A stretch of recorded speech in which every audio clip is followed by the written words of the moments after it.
Hey, Talking Church, I am excited for this special episode. And a year ago, the very first episode in this new set was with Dave Ramsey, and he was here. And many of you have seen that. But if you have not, after this episode, make sure to go listen to that one because he answered amazing questions about church, about pastoring, his own salvation story, and make sure to check that out on Talking Church. But today I'm joined by the millennial Dave Ramsey, the Arab Dave Ramsey, fill in the blank. But George Kamel, you're joining us today. Thank you so much for being here on Talking Church. It's an honor to be here and to follow in the footsteps of Dave and your grandma, who had a fire episode that I need to go back and watch. Yeah. Grandma's been here. There's been a lot of great stories here on Talking Church, and you're speaking here this weekend at church. And so it's been an amazing time getting to know you more, and we just love all that is going on at Ramsey. And my first question for you is, did you think as a young Arab immigrant or a son of an immigrant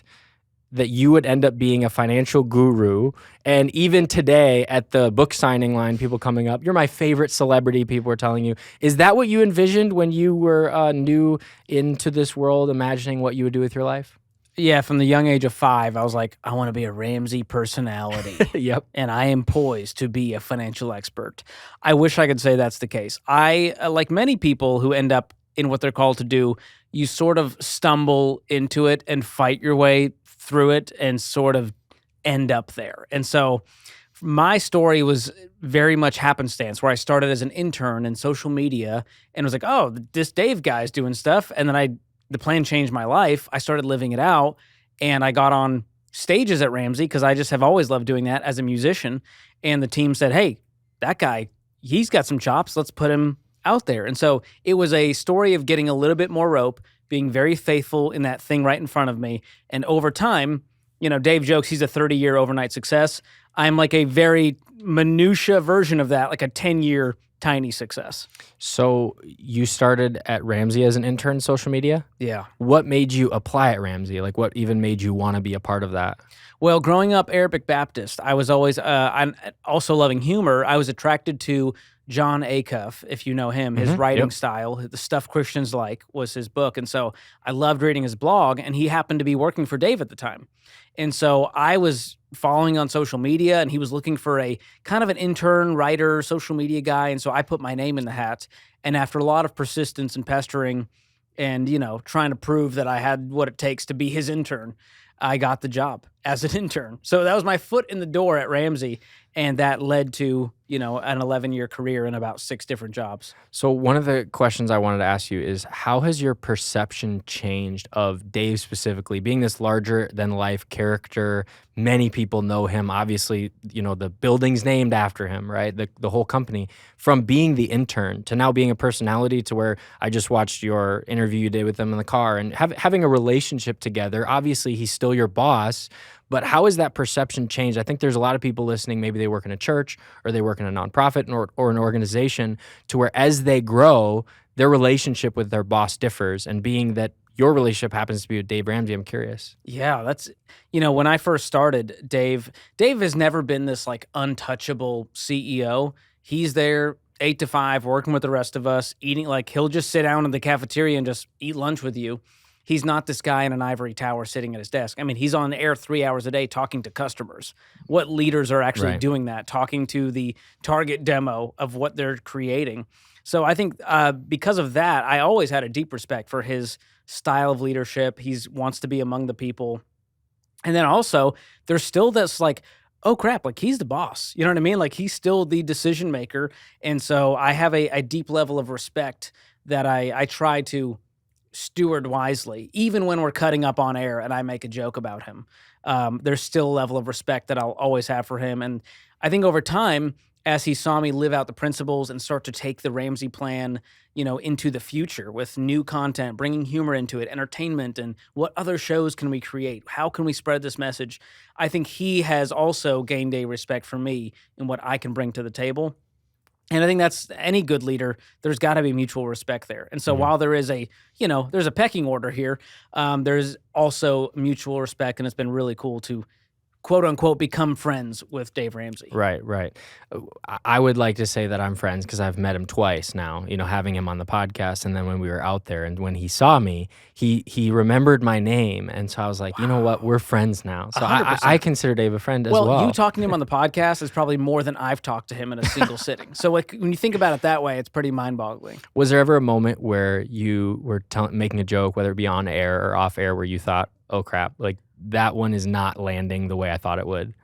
Yes, and it's like you knew that there was this moment. Do you know about this? I don't. Okay. Maybe I'll remember if you share So it. But Dave has his Daveisms, and we all love them. Like the kind of go-to quotes that he's built up over 30 years. He has quite the bank.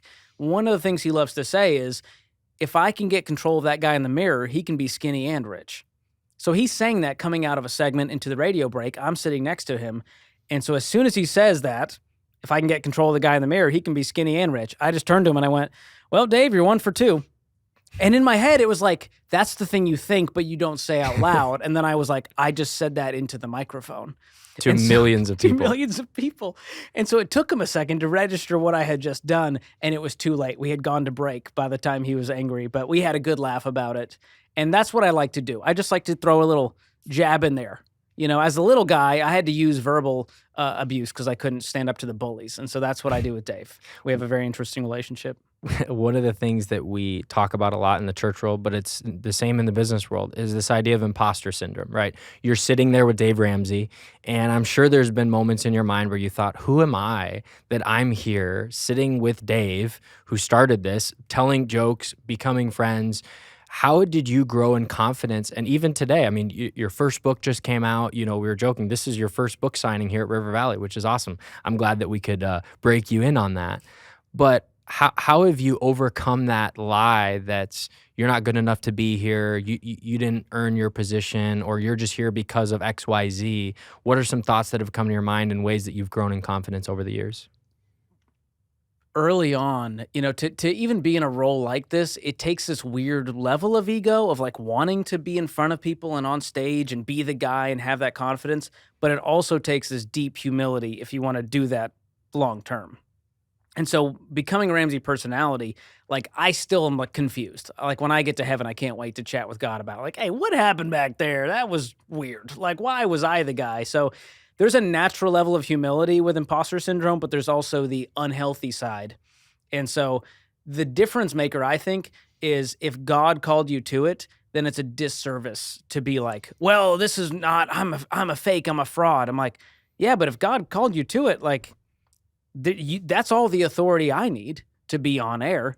And, that and Dave Ramsey saying he's qualified to do it. And so there's that idea of sort of this like God doesn't, what is it? He qualifies the called, doesn't call the whatever. He doesn't it is. call the qualified. Yeah, it's a real great tweet. But I feel like I've lived that out, and it's a hard balance. But the one thing I always joke about is like, God made me 5'6" for a reason. He wanted to keep me close to earth and humble that way. But there's a piece of the spotlight that we've seen this in pastor culture. Truthfully, anyone in leadership that is out front, there is this danger of all of a sudden thinking, I'm better than, the pride starts to come in, the greed, and people's lives implode. And so I'm very careful about that, and Dave is as well.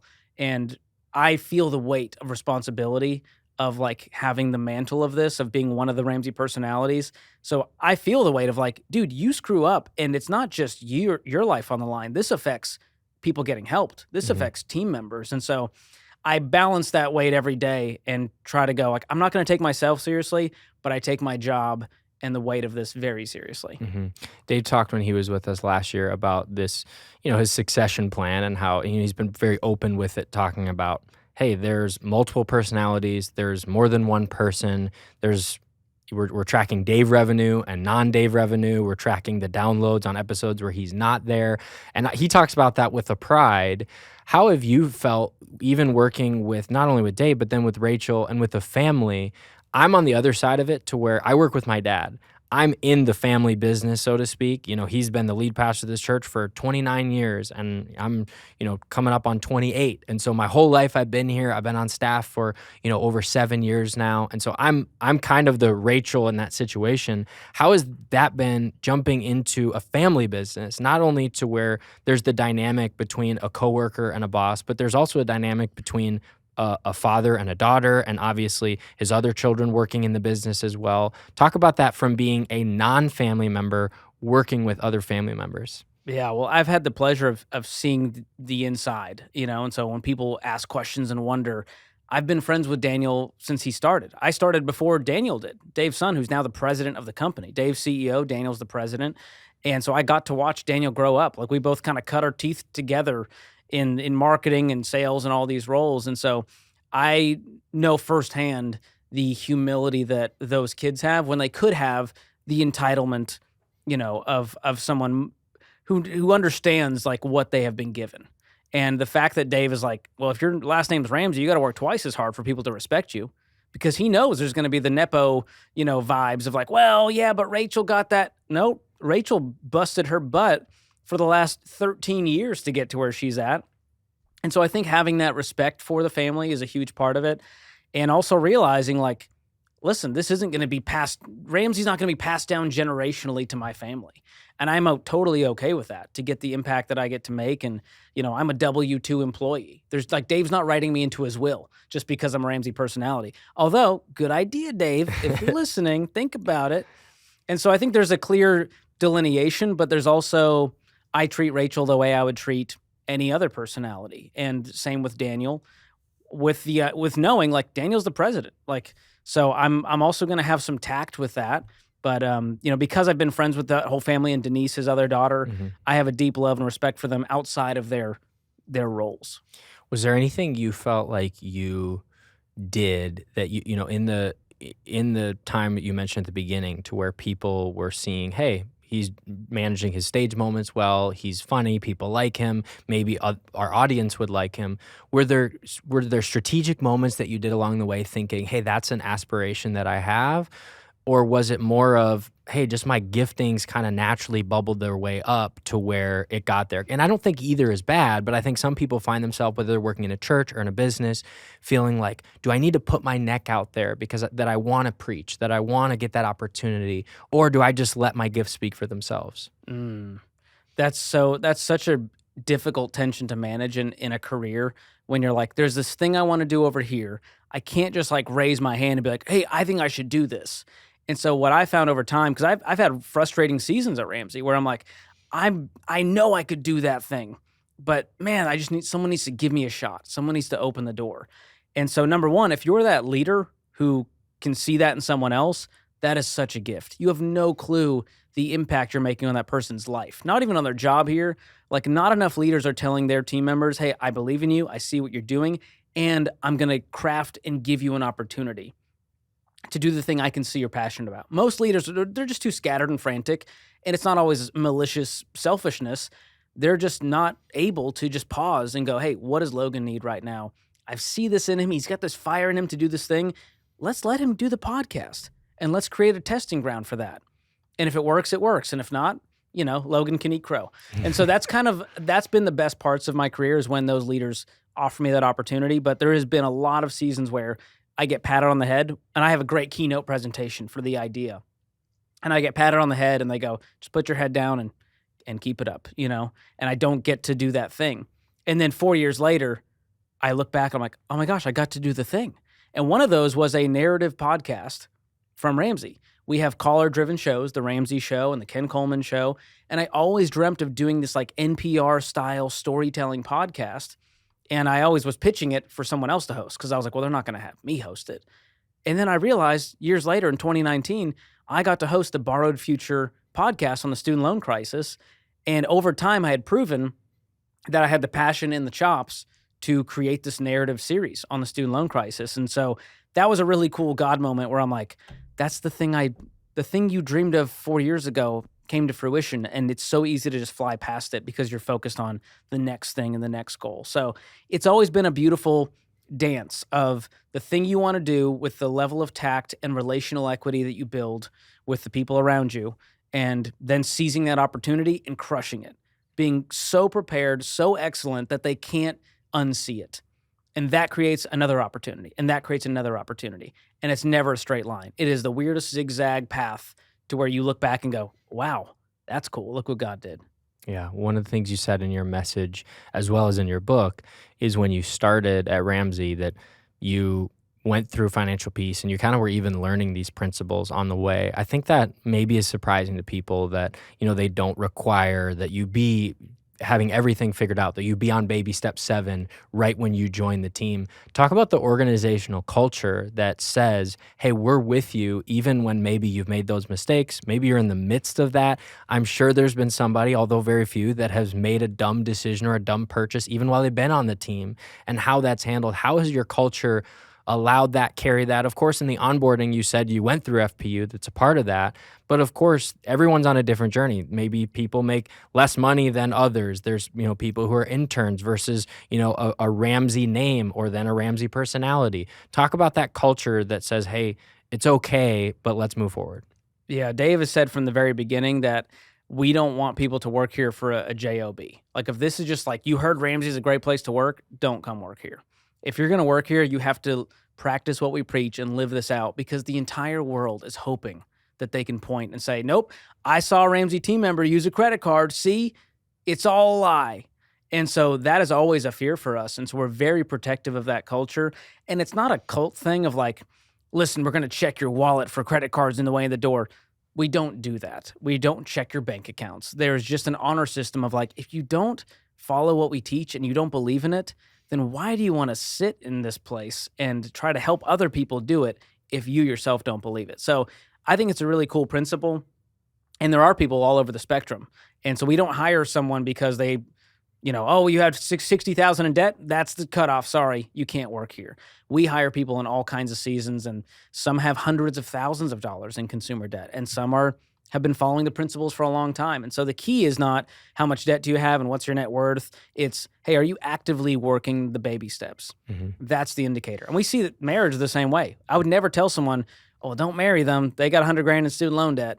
We just say, if they want to stay in debt, that's a huge red flag for your wealth building journey and what God has for you, if that's the mentality. So right. The values are more important than their status.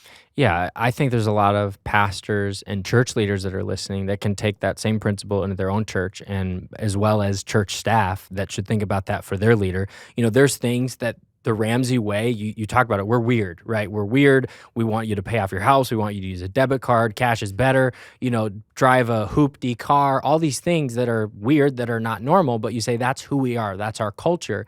And I think there's a lot of things in church that are like that as well. And there's people that are frustrated. There's people that like to poke at them. And there's some things that are worthy to be poked at, right? But in the same way, I would encourage anyone listening, maybe they're a staff pastor or they're that intern just getting started. If you're at your church and you don't like being there, then don't stay, right? If you don't believe in the values that your senior leadership team or your lead pastor, or even if it's your parent, if you don't believe in those values, then don't stay. There's plenty of other churches that you could work at or that you could attend, but I think it's so easy to take shots at it, to say that's not the right way, when really it's, okay, then why are you here? I always said that when I was at college. People would say, oh, I don't like this university. Like, you're knocking yourself. You're saying I was stupid for picking this school. You chose this. Like, high school is maybe a little bit different to where that's where your parents live.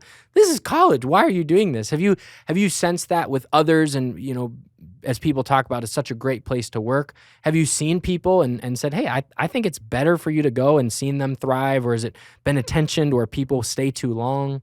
Yeah, and resentment builds. When you start to stay past your own welcome, when, like Dave always says, hey, when your heart has left the building, your body and butt need to follow, because it's a poison that poisons the well of the work that we're trying to do. And Dave's always like, listen, we'll still be friends with you.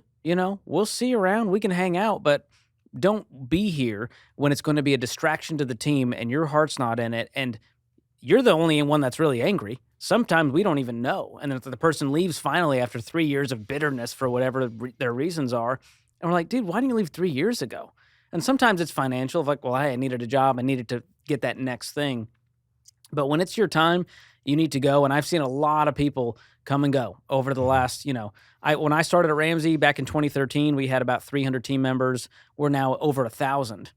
But there's been a ton of people in the midst of that have opted out. And we saw that with COVID. A lot of people during the pandemic just, hey, I'm moving back closer to family. Hey, I want something more flexible. Hey, I'm going to stay home with the kids. That's that all of that stuff happens, and it's hard because you create deep friendships. And Ramsey has, like, most of my best friends are Ramsey team members Mhm. because of the circles that I run in.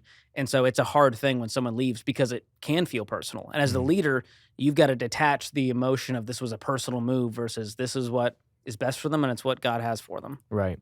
Growing up with immigrant parents, how did that shape your view on money? Where, every immigrant story is different. Some people are saying, I moved for my kids. Other people, they move for a job. Other people are penny pinchers. Other people are really going after the opulence of the American dream. What was your family like in growing up, and how did that shape your views on money? My parents, my dad immigrated from Egypt, my mom immigrated from Syria, and they met in Houston, Texas at an Arabic Baptist church. And they had my brother there, they moved to Boston, they had me. And so the home that I grew up in, everything was pretty modest. We were very, middle class. I don't remember like struggling. And I also knew there was people at our church who lived in the nice neighborhoods and drove the nice cars. And my dad had this frugal classic Middle Eastern vibe where we would be sitting there Sunday, we got the paper in, and we would be sitting there looking through the catalogs, cutting up the coupons for that week. Where are we going to shop? What are we going to get from the grocery store on sale? And so that was a blessing for me to see firsthand just intentionality when it comes to spending. And I also got the habit of, well, it's a deal, so we should buy it. And so there was still a level of like, we don't need it, but if it's a deal, you should just buy a ton of it. And so the principle I now have is never spend just to save.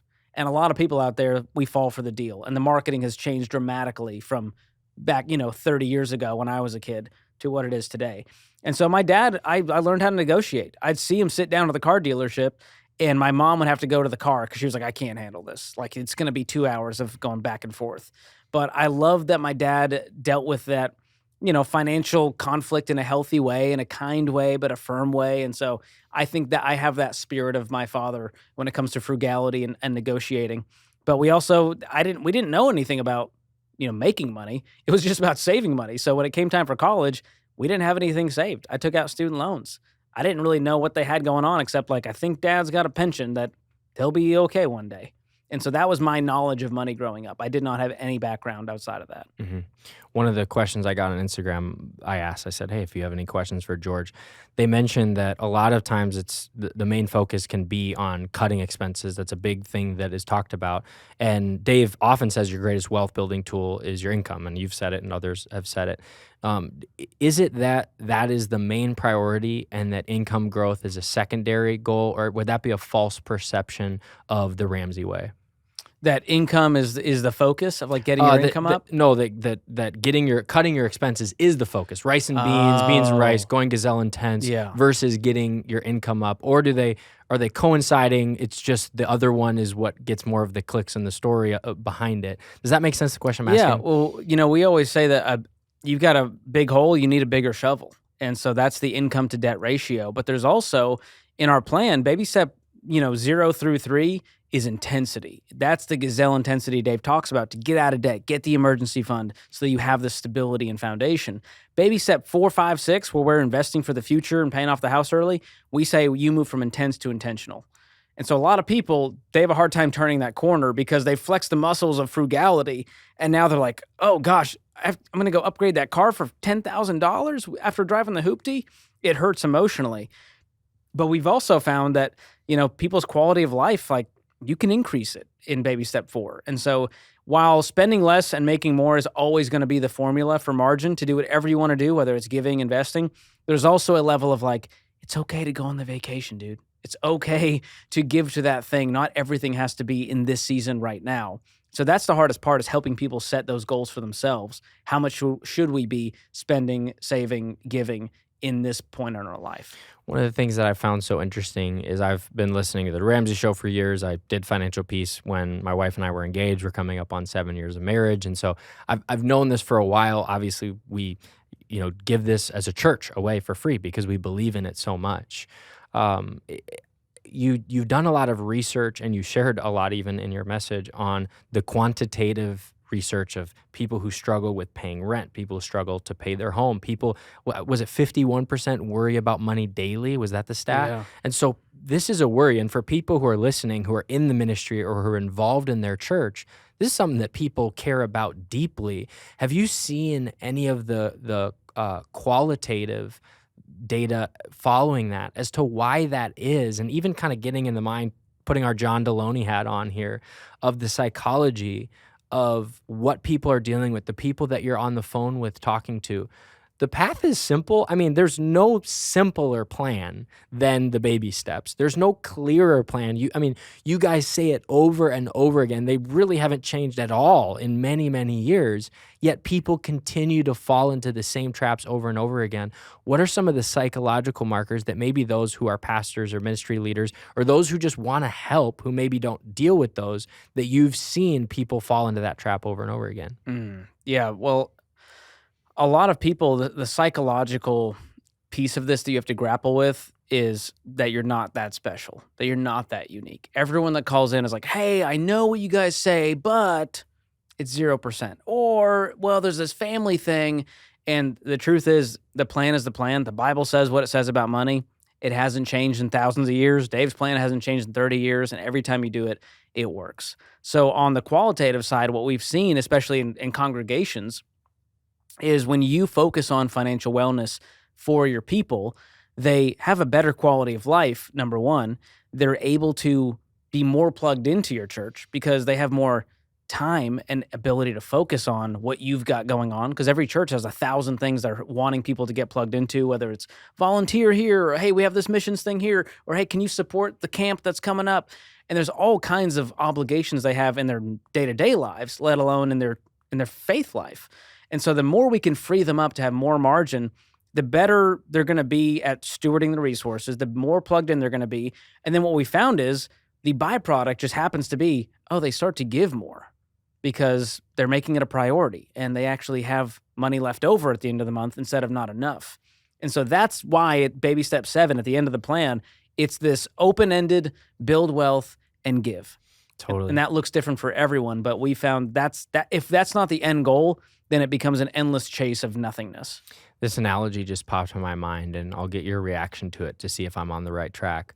But you know when you leave late and every red light becomes the end of the world, right? And it feels like it's 10 times longer than it is. Totally. It's the end of the world versus when you leave early, a red light's no big deal.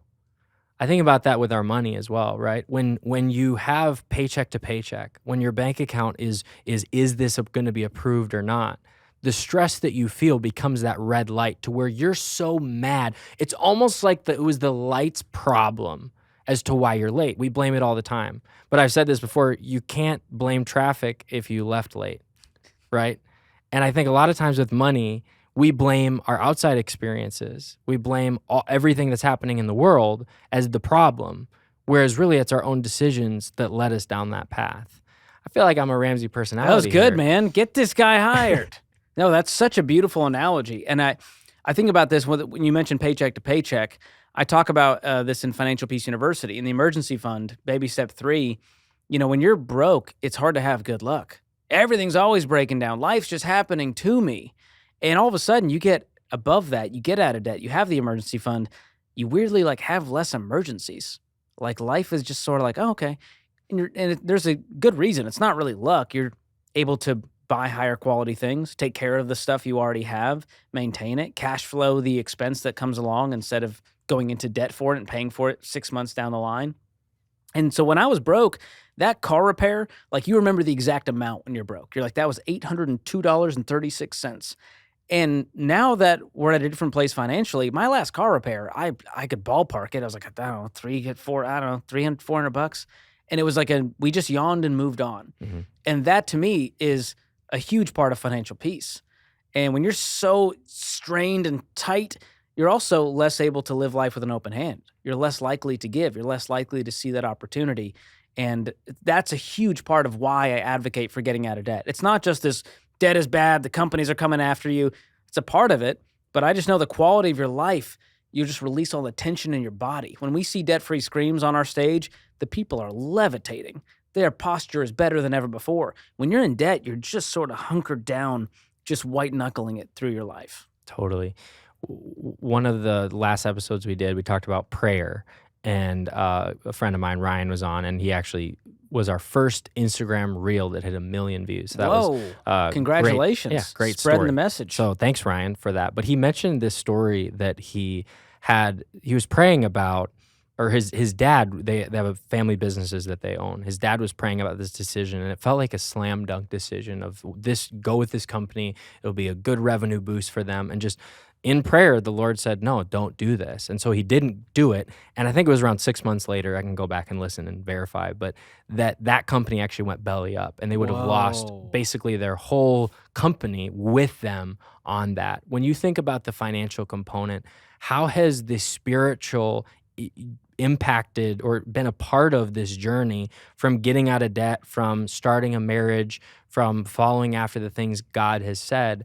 How has that been intertwined for you, where you've seen what a lot of people in the world, I mean, we talk about this at, we have these events called Generosity Accelerator, where we teach churches about how they can give more to missions like our church does. And we've just seen God's hand be on our church. And so we teach this. But one of the things that my dad says all the time is he says that people, they want to discourage you from giving. They want to discourage you from being so involved into your church, because they're like, why would you give so much money? Because money's their God. And when you give it freely, you're saying, I don't respect your God. And in that same way, I think that on our side, we see how God works through money so much. But in your line of work, you have people that are Christians, that are non-Christians, that are calling in. Have you seen that infused in your own life? Have you seen that infused in some of the people that are calling, to where those godly principles start popping up time and time again? Well, what's interesting is, I've collaborated with a lot of people in the financial space now, trying to kind of, build bridges and make friends and get our message out to different platforms and new audiences. And as I've done that, talking to these financial YouTubers and podcasters and speakers, what's fascinating to me is they are so astoundingly successful. I mean, I'm talking net worth of $5 million, $10 million, $20 million. And at the same time, they're asking me, why are you so content? Like, why do you have so much peace about your journey? And it's kind of this, no offense, but you're only a millionaire, right? Like, when you get into this space, it's like there's this endless chase of more and more and more. And the key differentiator that it blew my mind was that the Ramsey plan, being based on biblical principles, has a faith underpinning that gives this whole thing weight. And so it doesn't just float and become an endless chase of the wind, like Ecclesiastes says. Instead, it becomes this grounded thing of, I know exactly what I'm doing this for. I'm doing this for the kingdom. I'm doing this for my family. I'm doing this because this is the impact I want to make. And people don't have that out there. It's just like, what's the next 5 million for? I don't know. I keep up with my buddy who did great last year. And so I think the spiritual aspect as it relates to money is so important, because without that, it becomes this endless chase. And without the generosity piece, which I talked about in my message here at River Valley, I think it's so powerful to look at the story in the Bible of God giving his only son, and that the power of that generosity is way better than any amount of wealth you'll ever see on this earth. Right. And you see that with people who don't know the Lord. And maybe there's people listening today that say, hey, I'm not one of those people, but I saw George and I clicked on this episode.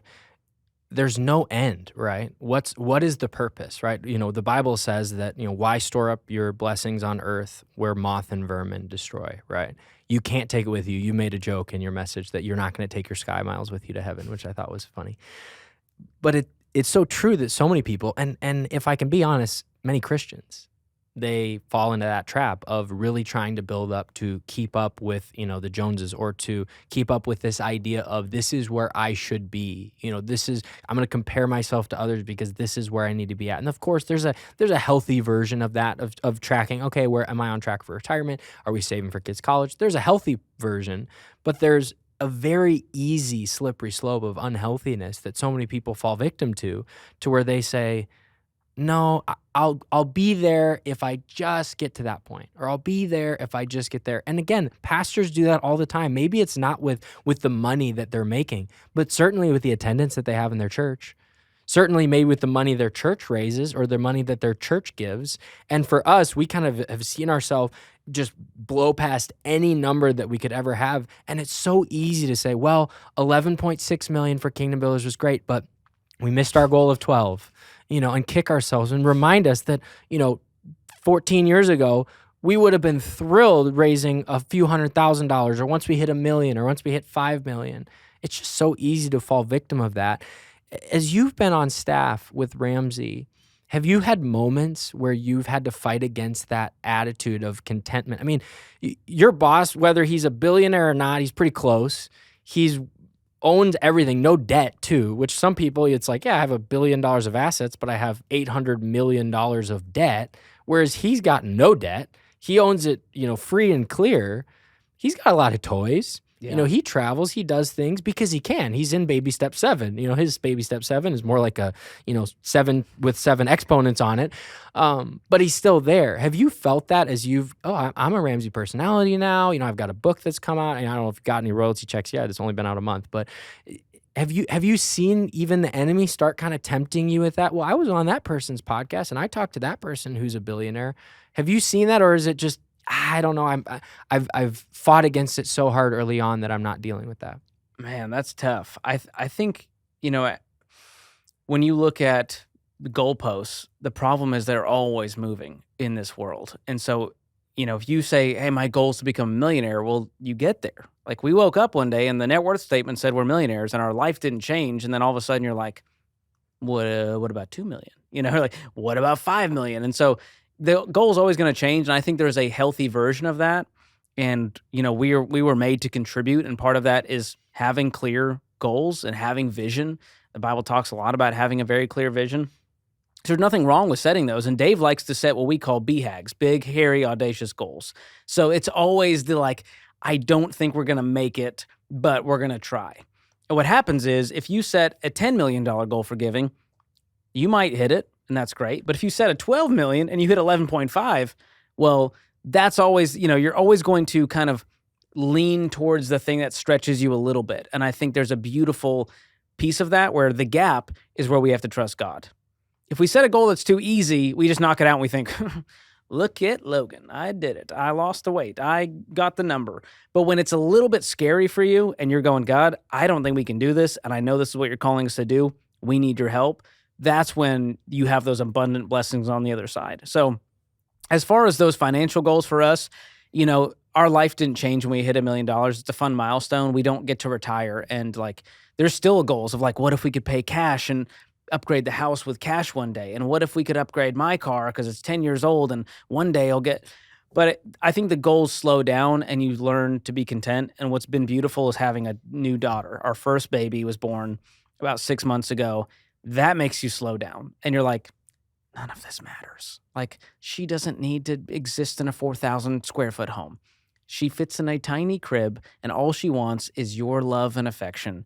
And none of that matters. So that's been a great reminder for me because I'm so driven. It's hard for me to slow down and be content with my career goals or financial goals. And so having the spiritual goals helps center all of that. Mm-hmm. Yeah, it's so true. I mean, it's so easy when there's those milestone moments, but sometimes when you're in the middle of it and you don't have the wedding, or you don't have the bankruptcy moment where I've had it, or the child, it's easy to just get caught up in the mundane, and slowly as it goes by, the debt starts piling up. Or the other side, it starts going the right way, and it just, I didn't even realize. If you don't check your 401k balance for a while, after a few You'll years, be impressed. you look at it. Oh wow, I didn't even realize that I was just putting in money every month. And you mentioned this, that a lot of pastors say this line, but you mentioned it in the message. You underestimate what you can do in a year, or you overestimate what you can do in a year, but underestimate what you can do in 10 or 5 or however many years. And, you're living proof of that, right? I think people would say, I could never do that. But how old are you? 34. 34, and it's debt-free, paid off the house, millionaire, right? And to them, maybe they're 34 and they're like, I'm on the other side of that spectrum. And I love how you close the message. And we've mentioned your message a couple of times. I encourage people to watch it and listen. But you ended it with this story of this family that surprised their kids that they ended up not only paying off all the debt in their family, but paying off the mortgages of their children, which is just incredible. And I actually heard multiple people in the book signing line say that was so impactful to me. And actually, one guy, I think he said he had 17 grandchildren. And he said, I don't know that I'm going to be able to have all my grandchildren's mortgages paid off, but at least my kids will be able to get that done. And I think, though, the BHAG, the church invented that before Jim Collins did. That's right. Faith. Take right? that, Jim. A faith goal. But when it's about generosity, it starts to make sense with Scripture, right? God's saying, no, it's not wrong to have a lot. But when it becomes an idol in your life, yeah, then it's wrong. And that's why the rich young ruler, he offered him to sell everything he had. He didn't say that to all the wealthy people. Zacchaeus actually, to his own admission, said, I'm going to give even more. And God was like, all right, if that's what you want to do, I'm not going to stop the generosity. But I do think, again, for many who are listening who are Christians, and they'd say, why is River Valley so passionate about generosity? Why is Ramsey Solutions so passionate about generosity? Because it's the only anecdote that I see in Scripture to greed, right? And as we fight against this, I feel like I'm preaching a sermon here, but this is good. Are you writing all this down? It's recorded. We're fine. It's recorded. Go back later. This is strong. As we fight against this, I think it's just so important for us, whether it's money, whether it's followers, whether it's, a house, whether it's impressing other people. It's this idea of contentment is the root of it. And as you become more content, the beautiful thing, you get more content. And for me, like, once I paid off my car, truly, this was like a big deal for me where I understood this principle. I shared this with Dave that I was dumb and got in a bunch of business debt and kept it from my wife. You can, if you want to hear the story, I already shared it. I'm not going to share it again. Too painful. But once I paid off my car, it just felt so different. It was, I literally was like, why would I get rid of this thing? This is mine. It's so easy. Whereas before, when it's like leased or it's finance, you don't have that level of ownership. And now, like, I want a pickup truck. That would be like something I like woodworking. And it's like, I want a pickup truck. But then when I look at the price of a pickup truck, I'm like, oh no, my car is amazing. But there's something about owning something and that ownership mentality. And I think the same could be said. I've been talking for a while, but the same can be said about the work that you do. When you have this ownership mentality, things start to shift. Since you've now been put on stages and you now are representing on the Ramsey Show, have you seen that ownership mentality change the way you view things, change the way you look at things? Because you're now a face of the brand. Yeah, I mean, there's the financial ownership, which you mentioned, and it does feel different. You take care of it differently. You drive the car differently. The house, feels different when it's all yours. Because people say I'm a homeowner. I'm like, oh, technically the bank owns it, and they can take it away if you have one slip up. And so there's a beauty, and we talked about in the message Proverbs 22:7, the borrower is slave to the lender. And as long as you don't fully own it, you're a slave to someone else. And God did not create us to have a slave mentality. He created us to be free. And so from a financial side, ownership is powerful. And on the career side, one of our core values at Ramsey is self-employed mentality. And it's this idea of like, act like you own the place in the best way. And that might mean, hey, you see a mess on the floor, just clean it up. Even if it's not your mess, act like you own the place. And if it was your place, you would just go clean up the mess. And so it's a beautiful way we've cultivated a culture that isn't entitled and isn't waiting on everyone else to do something, and instead goes, if I ran this business, what would I do next? How would I treat that customer? How would I interact with this team member?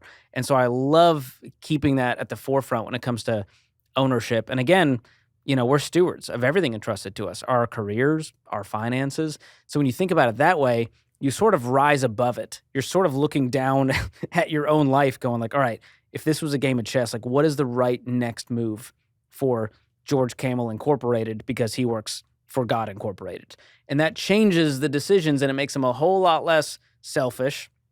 And it ends up with more generosity, which, like you mentioned, is the antidote to greed, to discontentment, to a lack of humility, to a lack of joy. It's amazing the benefits of generosity. So it's fun and it feels good to talk about generosity, but I think the benefits can't be understated, that it is sort of the whole point of our time here on earth is kingdom impact, earthly impact. You mentioned the chess moves and the next moves. As you think about your trajectory, you're still very young and you're at Ramsey, you have this new book out. What are things that excite you that are maybe new initiatives that haven't happened yet that maybe will happen years from now, or you're working on them, that you can bring us into maybe your head about, this is what I'm excited about, or this is what I'm dreaming. And of course, nobody's going to quote you on it and say, you said this on that You podcast. said. But what are things that you're excited about? Because the sad reality is people are continuing to struggle over and over again in this area, and it's not going away, but you've kind of tapped into a younger generation of people that are listening, using different things. Even I was listening to the audiobook of your book, and you have sound effects in there, and it's fun. And so for those who are listening to this podcast, they're probably audiobook listeners as well. You kind of say, hey, the rules are the rules, but I don't care. We're going to have fun with it. And I think that's what has made people drawn to you, and why it's been successful as you've been rising throughout the ranks of Ramsey. What are things that excite you? What are new initiatives or dabbling with things that you say, hey, I don't know if this is going to happen, but it's exciting to me and I'm excited to work on it? We just had a kind of a dream session of like, hey, for the GK brand under the Ramsey umbrella, what are the things that we dream about that we actually we all wrote letters. And this is a great exercise for anyone in leadership, your team. We had to write a letter that 5 years from now we'd be reading about what has transpired over the last 5 years. So that was a really good exercise to start dreaming with actual words on paper of, here's all the things we've done, here's the impact we've had, here's the growth. Maybe it's numbers, maybe it's people, maybe it's products. And so for me, I'm a creative. Like that is, Ken Coleman, fellow Ramsey personality, has a great assessment called Get Clear that helps people figure out, what is the work I was made to do? That was made by the creator to contribute. This is what I need to be doing. And at the end of that assessment, it spits out the PDF. And what was shocking to me was it was like, you are made to create for the sake of creation. I was like, I've never thought about that. Like some people create for other reasons. I create because I love creating. And so that freed me to go, I love working on the new and exciting. I don't love the minutia of day-to-day monotony of, you just got to go do this thing again. And so my favorite times at Ramsey are the meeting rooms when we're working on scripts for the next YouTube video, and we're all joking around, coming up with that jokes and creating the content, even more than just recording it, which is sort of like, all right, we did the fun part. Now it's like, you got to eat your vegetables and produce it and deliver it. And so for me, the things that we dream about are, we all had on our letters, George's Netflix comedy special released, and we have reached a whole new audience that would never, ever listen to The Ramsey Show, but tuned in to hear him talk about money in a funny and relatable way.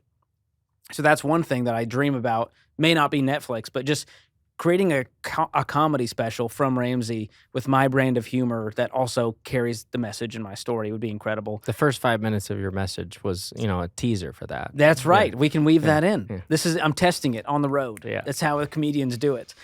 The other is Rachel Cruz, fellow Ramsey personality, came out with a line of kids' books. She has one out, and there's another 2 coming down the line. And she's teaching these principles of contentment and generosity and gratitude at a young age. And so I was inspired as a musician to go like, how cool would it be if we had a kids' album from Ramsey that parents could play on loop of music that didn't suck and the parents actually enjoyed listening to, and the kids are memorizing and regurgitating these concepts of give, save, spend, and delayed gratification and generosity. So that's something that's on my heart. It may never happen, so don't quote me on this, but it's something that I've said it out loud, and I said this is something I want to create one day. And that's different for Ramsey. We don't produce music at Ramsey. That's a weird thing. But, John Deloney came out with his Questions for Humans conversation cards. Mm-hmm. It's one of our best-selling products. And all it is decks of cards made to help people connect. Spouses, families, kids, coworkers, holidays, you name it. And so we're starting to branch out. My audiobook is a part of that. I love being the guinea pig to try something new and exciting. The Narrative Podcast, Borrowed Future, the fine print I did, which was unpacking all the money traps out there with a narrative podcast series. So I love trying the new things because I believe one of my gifts that I'm called to use is the gift of creation for the sake of creation. Right. I mean, at a time, Ramsey being on a podcast was probably not something they thought of, and now it's like #1 podcast. Well, right? It was like, radio, Yeah. and then it was like, well, we should be on podcast, and yeah, we should be on YouTube. So while we're in all the places, Dave is and one really cool business aspect is Dave's big on not being platform agnostic and not having all of our eggs in one platform basket. Because all it takes is YouTube changing one algorithm, Right. and your YouTube channel has tanked. And so, owning the audience and the connection to that audience, whether that's an email list or some level of connection beyond a social platform, is huge. And that's been a great way we were able to stay connected with fans for whatever thing happens next and whatever Elon decides to change the name to. Yeah, exactly. A couple more questions here as we close, but you talk about this idea of a dream session, and there's a lot of people listening, whether again they're a pastor and they serve under a lead pastor who has a vision. And it's funny because my dad and Dave, they remind me of each other in just a lot of ways. And when they met, they were just two peas in a pod. They just were going back and forth about all sorts of things. And Dave mentioned multiple times, he said, "How have we not met before? This is crazy." And all of us kind of felt the same way. But when you're dreaming within the dream of somebody else, we've taught sessions about this at our church conferences because it can be difficult. How do I know if my dream fits within the dream of Dave or fits within the dream of the Ramsey family? Are there benchmarks or guidelines that you use as an organization to know, like, I mean, at the end of the day, if Dave says, "I don't like it, we're not doing it," that can happen. Of course, it doesn't sound like he's that type of leader, but how do you know, or what are ways practically that you can say, this is in alignment and not just a dream that's in my heart, but actually a dream that fits within the greater dream of our organization? Yeah, this is something that Ramsey in the last, I'm going to say 5 years, has really leaned into. And it gets kind of nerdy, but it's also a beautiful way to actually keep track and not just say, yeah, we dreamed that thing, but I don't know if we're going to hit it and what all the pieces, because we have so many businesses within Ramsey. When you think about the media department and live events, and then Ramsey Education and what they're doing, and Entree Leadership with the business arm. And so we have created, for the first time, a entire company vision, and we call it a desired future. I think it was Dr. Henry Cloud. He came in and developed this idea of a desired future. And there's a dashboard that every leader has for their business, their P&L, with the company desired future, and then your business's desired future within that points to one of those things. So then it becomes very clear what we're after. And the thing that crushes teams and gets people to leave is that lack of clarity. They're like, I don't know what we're doing and why we're doing it. Versus, hey, we're green, yellow, or red in our area based on actual numbers and tracking and metrics. So that's been really cool to see. And so what helps for leaders is now you know what the scoreboard is. Now we know, hey, this is the company vision that was laid out, that the board and executive committee decided on. Here's the personalities team. We now have our own desired future that is directly tied to one of the what we call defining objectives of that overall company desired future. And so desired future is kind of your vision statement. Then you have defining objectives of here's what must be true in order to complete that vision in a given year. So that's been the really cool thing. And it doesn't have to be in the next year we're going to do this. It could be, hey, by 2027, we will be XYZ. And then every year you have different objectives to hit that. So that's a great practice that any leaders out there can use, especially churches. Go write that. Go sit with your team and have everyone write that letter. And then say, hey, what are all the themes? That's what we did for me. We said, what are the themes we're seeing amongst all these letters? Great, let's develop one mission vision statement that captures all of this for our desired future. Great, now, Logan, you're going to be tasked with the influence portion because that's a part of our goal. And here's the defining objectives you have. Grow social media following by 500,000. Collaborate with other churches in this way. All of that really gets people on fire because now we all know exactly what our role is, how it relates to our defining objective, how it relates to the desired future. And now we can all celebrate the big win at the end of the year instead of just going like, we made money, we got attendance, people were saved, but like, did we actually accomplish our goals? No, that's brilliant. And I want to work on that with our team because it makes so much sense. And I think no matter how big of a church you are, whether you have a staff like several hundred or you're a couple people and with volunteers, I think that expressing that, especially for younger generation, we're both young leaders in the scope of all those who are working. I'm getting a little bit older to say, man, I've been on staff for almost 8 years. But that is something that I see among peers. That's very valuable. I mean, you see the stats. People are not staying at their workplaces because of the money. they're not staying at their workplaces necessarily because of promotion. They're staying there because of the mission. They're staying there, especially if you're in ministry. You're not in the ministry for Oh, the yeah. money, right? Yeah. But there's so many people that are there saying, no, I want to make a difference, but it's difficult. I mean, I say myself, even though I probably spend the most time of anyone in our organization with my dad, who's our senior leader, I still wonder, oh, am I doing that? So I love that exercise to say, no, this is how this ties to it. Because I think there's all sorts of KPIs and objectives and attendance numbers and kids numbers and how many children did we dedicate? How many people did we baptize? Or how much money did we bring in? How many downloads did we have? Whatever the industry is. But knowing, no, this actually matters to the organization. This matters to our grander vision is so impactful and helpful. And then you know exactly, hey, if you have an idea, well, now you know how to sell it in the right way. Right. So now when you come up with that presentation, it's, hey, I know here's our desired future, our vision statement for the year. I have this idea that could help us in my area, and here's what I want to do, and here's what it's going to take.